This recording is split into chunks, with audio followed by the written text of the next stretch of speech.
কে কাকে ছাড়িয়ে গেল এটার থেকে ইম্পর্ট্যান্ট হচ্ছে আমি নিজেকে ছাড়িয়ে যেতে পেরেছি কিনা। এখানে কোনো কম্পিটিশন না, নিজের ফিল্মের সাথে নিজে কিভাবে কম্পিটিশন করে। ছোট পর্দার জনপ্রিয় জুটি আফরান নিশো মেহজাবিন চৌধুরী। একসঙ্গে এই দুই অভিনয়শিল্পী অসংখ্য দর্শকপ্রিয় নাটক, ওয়েব সিরিজ ও বিজ্ঞাপনে কাজ করেছেন। গত কয়েক বছরে দুজন সিনেমাতেও কাজ করেছেন, যদিও বড় পর্দায় এখনো একসঙ্গে দেখা যায়নি তাদের।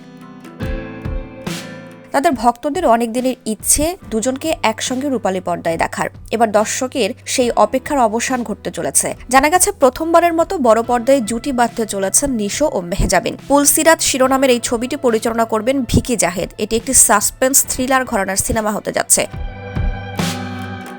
যদিও এ বিষয়ে এখনো আনুষ্ঠানিক কোনো ঘোষণা আসেনি, তবে প্রাথমিক প্রস্তুতির কাজ এরই মধ্যে শেষ হয়েছে বলে জানা গেছে। সবকিছু ঠিক থাকলে হয়তো শিগগিরই আনুষ্ঠানিকভাবে ছবির কাস্ট, গল্প ও শুটিং সংক্রান্ত বিস্তারিত ঘোষণা করা হবে।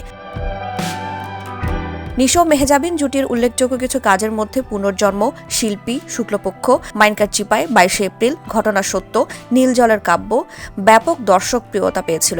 যদিও এই জুটির জনপ্রিয় কাজের তালিকা বেশ দীর্ঘই বলা যায়। সম্প্রতি আফরান নিশো রেদওয়ান রনি পরিচালিত দম সিনেমা শুটিং শেষ করেছেন। অন্যদিকে মেহজাবিন চৌধুরী ক্যাকটাস নামের একটি ওয়েব সিরিজে কাজ করেছেন।